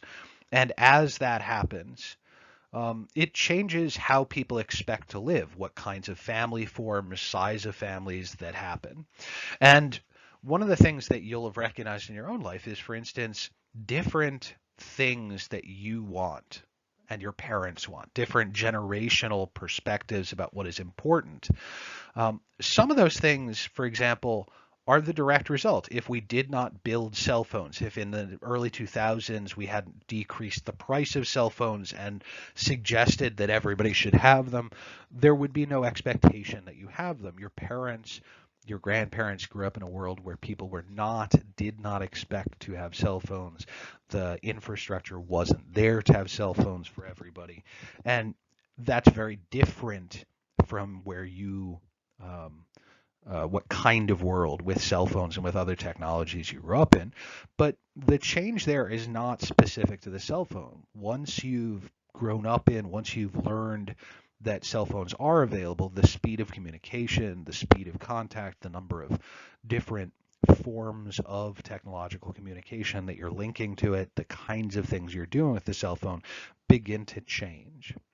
And their argument is that drawing on a body of work that's been widely studied, including by people like Manuel Wallerstein and Robert Putnam, both of which we'll mention later in the semester. But people like Ulrich Beck and um, Giddens, who's a sociologist, all the way back to Durkheim and the beginning of sociology, have noted that as we prioritize individuality, we tend to make choices about how we build society, build technologies, build cities. And once we've built it to favor individuals, then it's harder for groups to use it. And one of the classic examples of this that they don't mention is until the 1900s, the way that people got around tended to be local. And as we build faster individual vehicles, we've actually decreased investment in things like railroads and buses, as much as you can only imagine that the subway and the bus and all sorts of things, planes are better than they were then. We've actually, as a proportion of how people get around, of how much money goes into it, we've actually gotten worse in some ways at getting lots of people around on their own.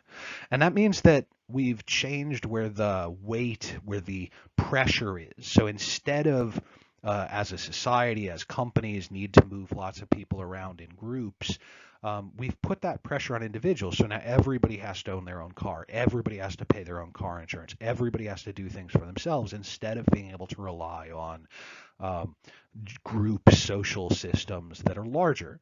And there are constraints and enablements to that. It's nice not to work on somebody else's schedule. It is terrible to have to deal with traffic. It is nice that the car is your own space, especially during a pandemic, and you don't have to worry about being close to other people. But it also means that we're using a tremendous production capacity, despite what, for instance, the guys on Top Gear or crazy people say. High-speed rail, for example, is a more environmentally friendly way of using resources than cars. And so the choices we make as we go pile up and become aggregates that then have long-term effects. And Matheson Gray's argument about individualization, that we get more and more individualized because we have the technology pressuring us to be more and more individualized, as well as we learn to use that technology. We use that infrastructure, we see past choices, and it says that is the right choice, so it increases. Ulrich Beck, who is a sociologist, a political scientist, he talks about this as what's called reflexive modernization, that we see what is going on and we think we need more of that, and so it intensifies, it increases. And this is a pattern that has held true for a variety of things, including individualism. Right, so we lose our attention to family, we lose our attention to groups, we lose lots of forms of meaning and ways of interacting because we are emphasizing individualism.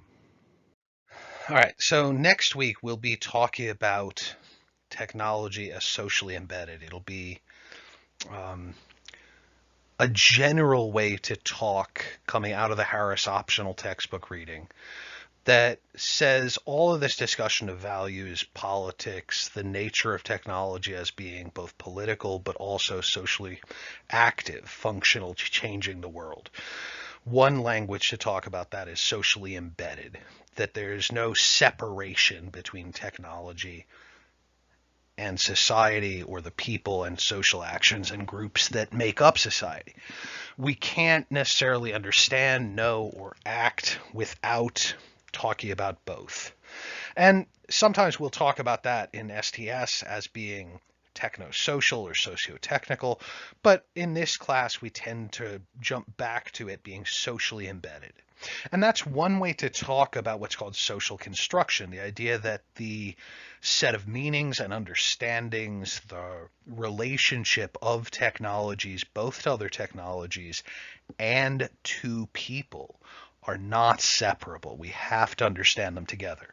And when we have long-term discussions in general about things like, oh, this was a great technology, but it failed, or this was a terrible technology, but everybody ended up with it, we tend to forget that social processes, social action, social understanding, and meanings are part of why those things happen. And this is particularly important when we have these conversations about context of use, that a technology that we loved in a laboratory suddenly has very different effects in a different place. We have to understand that there is a relationship between context and situation and the technology itself.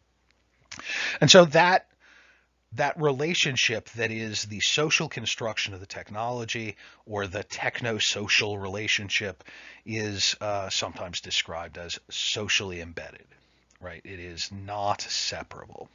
And one of the reasons that we try to do this is because it is so easy to think of technology as having a specific function. That function does this, and that's all it does, when in fact what we want to remember is the complex interaction, the interchange of effect that is both enabling and constraining, making some things more likely, denying the possibility of others, allowing for some things, and that is an ongoing issue.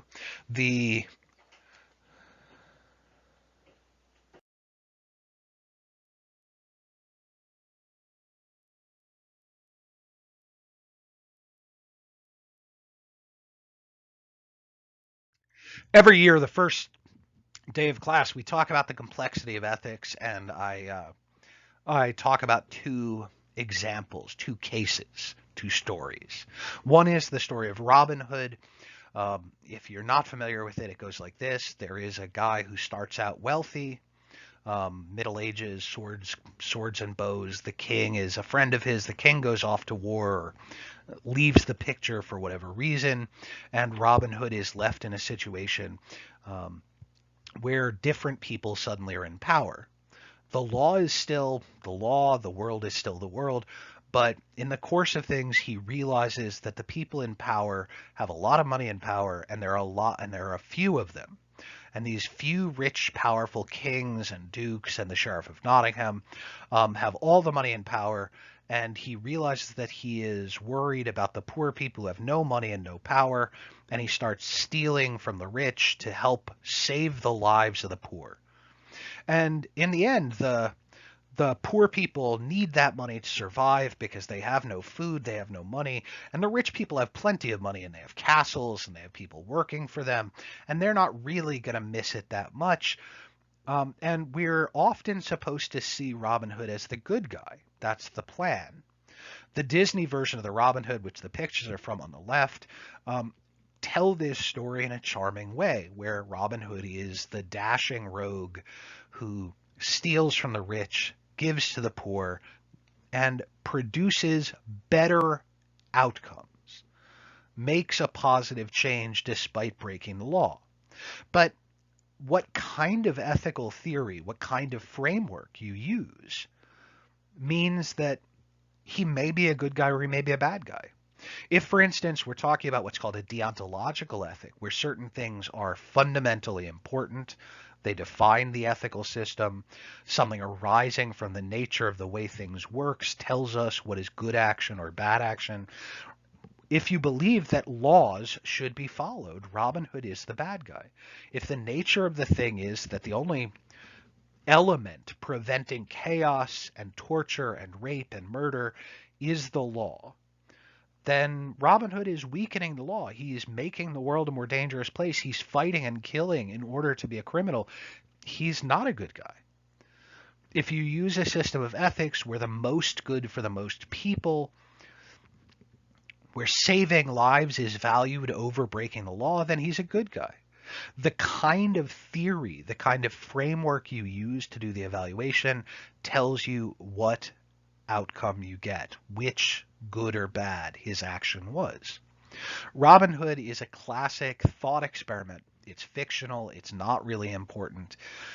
It is still representative of how we can look at the same action and see it in positive or negative, that is, ethical or unethical ways in the modern day. And the other story I often tell is a ridiculous thought experiment. It was based on a thought experiment used to talk about ethics in a specific context, but I remove that context and I say, look, imagine two police officers are walking down the street. A fat old police officer who doesn't care anymore. He's burned out. He doesn't care about being a good cop. He doesn't care about helping people. All he wants to do is get to his retirement, and he's angry at people for interrupting his day. And he's walking down the street with a new cop who's brand new, who all he wants in the world is to help people. He desperately wants to be a good cop. He follows all the rules. Now imagine the two cops are walking down the street and they see a grocery store, and the fat old cop says, go on in there and get me a cup of coffee. And the young cop, who is his junior, agrees because he is supposed to show respect and subordination to his superior officer, his elder. And he goes into the store, and as he walks in, he interrupts a robbery. Now, the fat old cop is hanging around outside. He's minding his own business. He doesn't know about the robbery. He doesn't give a shit about the robbery. All he wants is his cup of coffee. And the young cop is in the store. The young cop sees the robbery in progress and says, police. According to his rules, he says, I can't shoot the person immediately. I have to give him a warning and ask him to drop his weapon. Puts his hand on his gun, takes it out of the holster, and says, drop your weapon. The police officer is surprised when the the robber trying to steal from the store, turns around and knocks him down and runs out of the store. And he drops his gun and he doesn't manage to stop the guy. And the guy is running out with a pile of money that he's taken from the store. And the guy coming bursting out of the store bumps into the fat, lazy, unhappy cop who is annoyed and angry. And rather than responding in some other way, just punches the guy coming out of the store. He doesn't even know that it's a burglar, knocks him down, and then kicks him a few times to make sure he doesn't get up. The young cop comes out and says, oh, thank goodness, you caught the robber. Everybody else is very happy, and in the end, the person who committed the crime goes to jail, and the young cop and the old fat cop are both given an award for having stopped a robbery. No one was hurt except the criminal. Now that's the story, and what I ask is, well, which of them did the right thing? If the young cop tried to follow the rules, acted with good intentions, and he caused no harm, but he didn't actually cause any benefit, did he do the right thing? Did he do good? If the fat old cop produced an outcome we like, the consequence of his actions were okay, but maybe every point along the way he acted in a way that we would say his intentions were bad. Do the intentions matter? Does the catching a criminal overwhelm? Does it weigh more in our decision than the fact that he was brutal and illegally kicked the criminal after he knocked him down? If the police officers let the guy go, would it matter that the criminal hadn't hurt anybody? How do we evaluate these different people?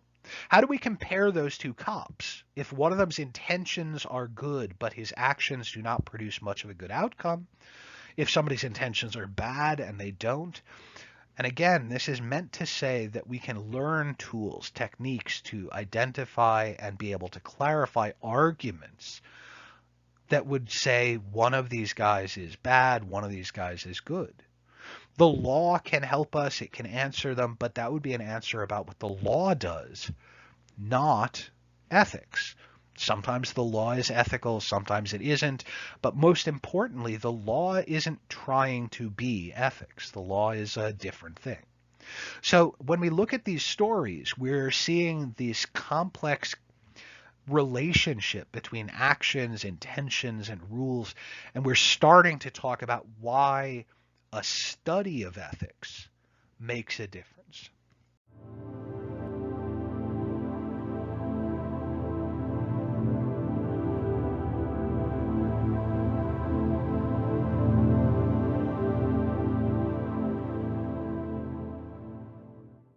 So I've spent a lot of my life in warm climates, and now that I'm in the Northeast, I feel like I spend a lot of time just chasing sunshine. On a recent trip to California, I was sitting on a bench, and the slides aren't on. Give me 1 second while we queue up. Sitting on this bench in California on a recent trip, for that few minutes before moving on with the business of the trip, I just wanted to lay down for a few minutes and soak in some sunshine, and I quickly realized that I couldn't lay down on the bench. Something was wrong with the bench.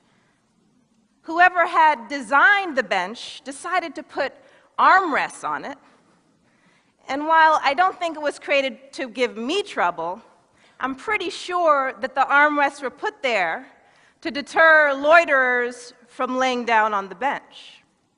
And with a little digging, what I realized was actually this idea of discriminatory design is a global phenomenon. I found single occupancy benches in Helsinki. I came across caged benches in France.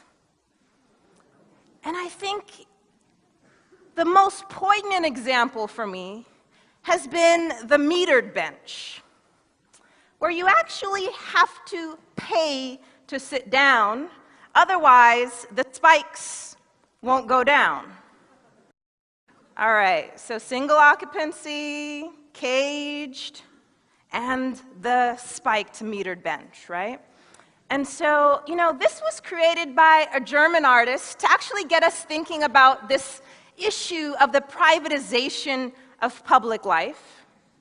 But it's actually been taken up by cities in a number of places in the world to actually deter what they consider bench hogging. One US government rep said with respect to loiterers at bus stops, "They're not our customers, and our customers come first." And I think this statement actually captures the ethos of many policies that govern public life, where we the customer, not we the people, come first. I think at the heart of discriminatory design is this idea that we can create technological fixes for social crises. Whether the crises have to do with housing or healthcare, public safety, or education, rather than dealing with the underlying conditions, we create short-term responses that often get the issue out of sight, out of mind. And these responses too often locate the problem inside kinds of people, like the so-called loiterer, rather than deal squarely with the political and economic conditions that create the need to sleep on a park bench in the first place. So if we think broadly with this idea of discriminatory design, just as a park bench reflects particular social values, so too is the lab bench and medical research imbued with a range of values. So with respect to the biotechnology revolution, the kinds of questions that researchers ask, where they go looking for the answers, and who they consult along the way are all crucial for us to consider. Another way to think about this is to ask whose voices are missing at the lab bench as important decisions are being made. Because I think without careful consideration of this, we really risk reproducing existing social inequalities, whether it has to do with race or gender, class, disability, nationality. We unwittingly design it into new biotechnologies. And so what I want to suggest to you is that the customer is not always right.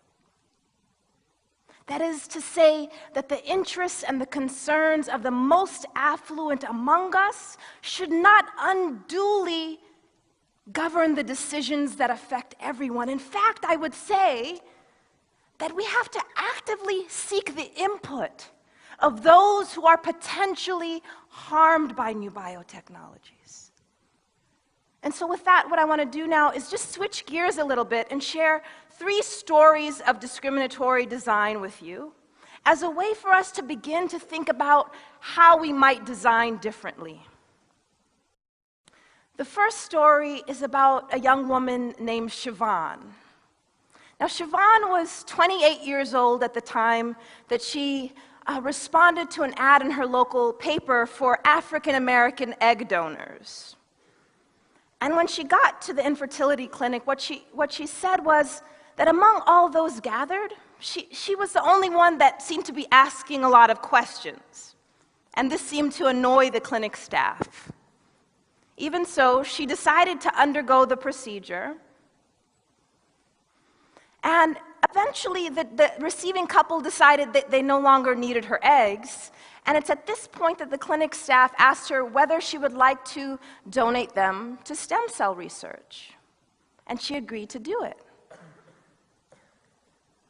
And it's at this point that her story takes a turn for the worse, because the drugs needed to stimulate her ovaries made them swell, as the X-ray shows. She got a condition called ovarian hyperstimulation syndrome, which is actually very common. She accrued huge medical bills that took over 1.5 years to repay. Her own fertility was compromised in the process. In 2008, she became pregnant and miscarried. So Siobhan's contribution to stem cell research stands uneasily against her experience as a patient. Even so, if we look carefully at each part of the story, it would be very hard to pinpoint one person or one thing to blame. That is, the scientific boogeyman of old are not what we're talking about when we're talking about discriminatory design. And if that's what we're looking for, we'll overlook the very subtle ways in which it's built into the everyday architecture of workaday medicine and science. And so if we think back to the questions that Siobhan was asking when she first got to the clinic, we'll see that it's actually through the design of this clinical and research encounter that makes her experience take a turn for the worse. Had the Siobhans of the world been consulted, it's likely that the medication that is routinely used to stimulate ovaries in this way would be more efficacious or not used at all, right? And so we have to think about what's prioritized. As of now, there is no mandate to keep track of the short and long-term health of egg donors. So we can't even tell a young woman when she comes to the clinic with much confidence what the likelihood of particular things happening because no one is keeping track. No one is forced to keep track. So now let's move to the second story of discriminatory design, which takes us to the field of neuroscience. And here we find a growing interest in studying impulsivity and using brain scans to study impulsivity. Like many well-intentioned scientists who want to use their training to address a problem, we see this happening, but if you recall, there are many ways to approach a problem. Right? And too often, the approach is to locate it inside problem people. And so in this case, we have a team of researchers who are studying impulsivity among those who are incarcerated. And what they say is that parole boards are faced with difficult decisions every day. And they have to do a kind of risk assessment and try to determine if someone is likely to commit a crime again. And so what this team says is that, what if we could predict it, right? A kind of Minority Report 2.0, yeah? In response, though, there are a number of scientists who question this, right? Who are saying that, in fact, the use of brain scans in this way is already targeting a already subordinate population. And so when I heard this, I thought, impulsivity, not educational or employment opportunities, not family or housing support as a predictor of whether someone will commit a crime again, right? Brain scans. So while we're going around scanning people, why don't we set up these scans up and down Wall Street,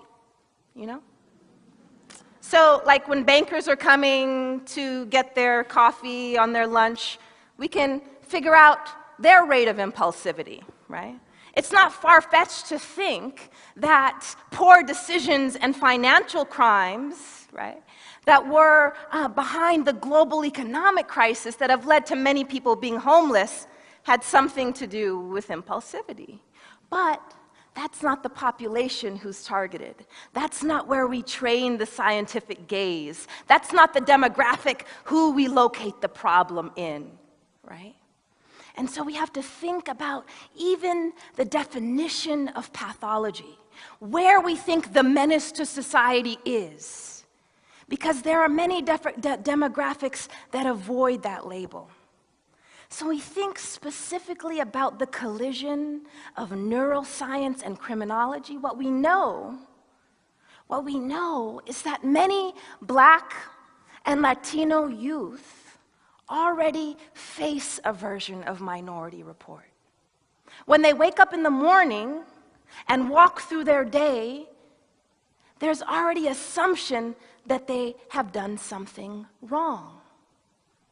So add to this line of research in neuroscience, and what you have is the veneer of scientific legitimacy layered onto already existing prejudices and policing profiling policies, right? The third example of discriminatory design takes us to the field of genetics.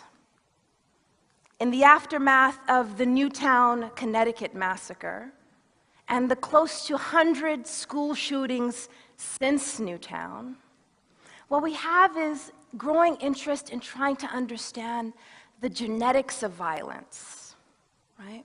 Looking for the reason for these events in the DNA of mass killers. So genotyping the shooter in this case, right?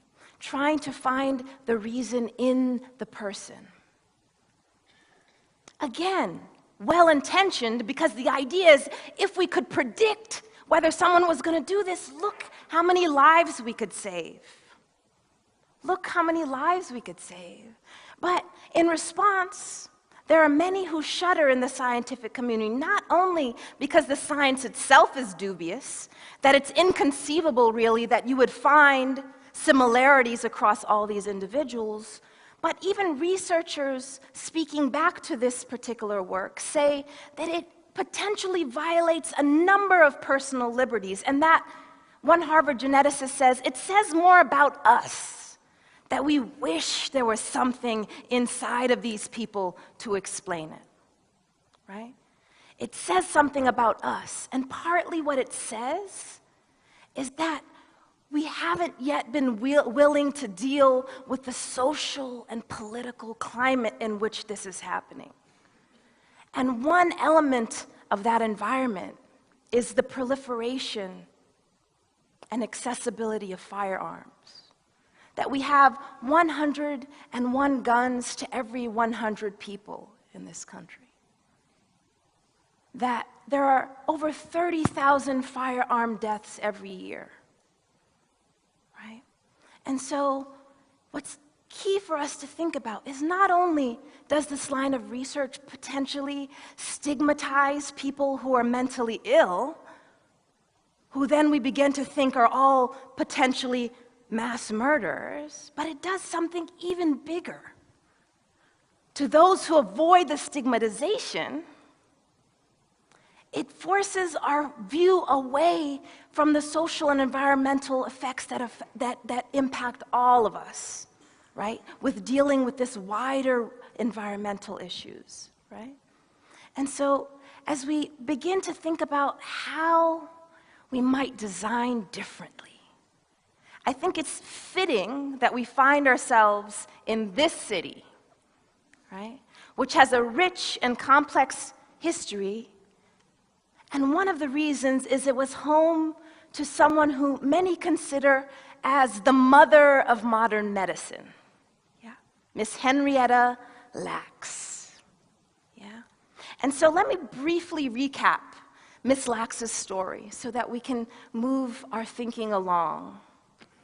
She was 31 years old at the time that she came to Johns Hopkins Hospital because she had a cervical tumor in 1951. And as she became more and more ill and she went through radiation treatment, researchers took samples from her cervix, and they were astonished to find that unlike cells they had been working with before, this was the first time that they were able to actually have the cells live indefinitely in the lab.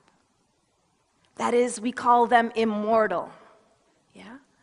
And the reason why that was so significant is because now they could do research on a host of things that they weren't able to do before, right? On cancer, on HIV, HeLa cells, HeLa for Henrietta Lacks, were the basis of the vaccine for polio. It was created a huge cell factory. The first time cells could be manufactured on an industrial scale. Right? Sent to labs all over the world, even sent into space so that we could study the effects, right? And so while Miss Lacks was buried in a family cemetery without a tombstone, her cells are legendary. There's almost no one you can find in the life sciences who doesn't know of them or hasn't worked with them, right? And despite the fact that her story has become well known through a book that was a bestseller on the New York Times list, In 2013, German scientists, after the book is out, after we realized that the family didn't know how the cells were being used for over 22 years, this team decided to publish the genome of Henrietta Lacks online for anyone to see, for anyone to download, which without consulting the family once again, right? So breaching some privacy expectations. And in the aftermath of this, the NIH and Johns Hopkins is actually now working very closely with the family, so much so that 2 members of the Lacks family sit on a committee at the NIH so that anyone who wants to use HeLa cells in their work have to go through this committee, right? And make sure that it is in line with these new norms and expectations. This is just a small step in designing the lab bench differently, in creating different norms about who we expect to be at the table and not just on the table of medical research. And so as we move into the future, one thing to keep in mind is that there are multiple futures in front of us. And where we end up really is going to be shaped by who we are consulting, who is participating, who is thought important to get us there, right? It's very possible, if we only leave it to technical experts, that we will have a future that is more unequal than our present, right? And this is really not just a matter of some people moving ahead and some people being left behind. This is about the very definition of progress being questioned, right? Because many depictions of the future are one in which we see a whitewashed reality, a sterile reality, an artificially perfect reality, right?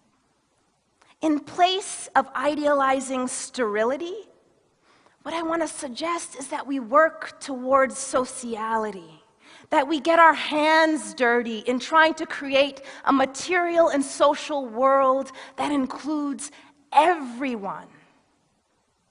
So coming full circle, the person who created this last bench was inspired by the Baha'i 9-pointed star.